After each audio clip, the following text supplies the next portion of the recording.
চিকিৎসার জগতে এক ঐতিহাসিক পদক্ষেপ নিয়েছে সৌদি আরব। বিশ্বে প্রথমবারের মতো চালু হলো কৃত্রিম বুদ্ধিমত্তা নির্ভর একটি আধুনিক ক্লিনিক, যেখানে রোগীর প্রাথমিক চিকিৎসা সেবা দিবে এআই চিকিৎসক ডাক্তার হুয়া। এই বিশেষ ক্লিনিক পরীক্ষামূলকভাবে চালু করেছে সৌদি আরবের আল মুসা গোষ্ঠী, যেখানে প্রযুক্তিগত সহায়তা দিচ্ছে চীনের এআই প্রতিষ্ঠান সিনি। এই এআই ক্লিনিকে রোগীরা আগে থেকে যোগাযোগ করে নির্ধারিত সময়ে যেতে পারবেন, থাকবে না লম্বা লাইনের ঝামেলা কিংবা অপেক্ষার ক্লান্তি।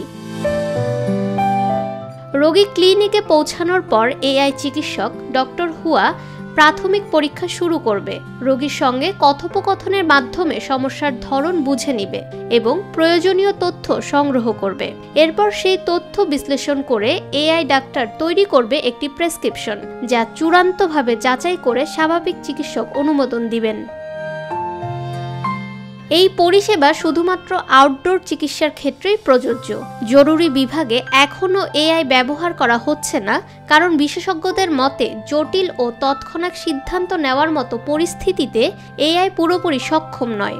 এআই চিকিৎসককে বহু ভাষায় দক্ষ করে তোলা হয়েছে, ফলে বিশ্বের বিভিন্ন প্রান্তের রোগীদের সেবায় কোনো বাধা থাকবে না। ফাহমিদা বিনতে আনোয়ার, নিরপেক্ষ নিউজ ডেস্ক।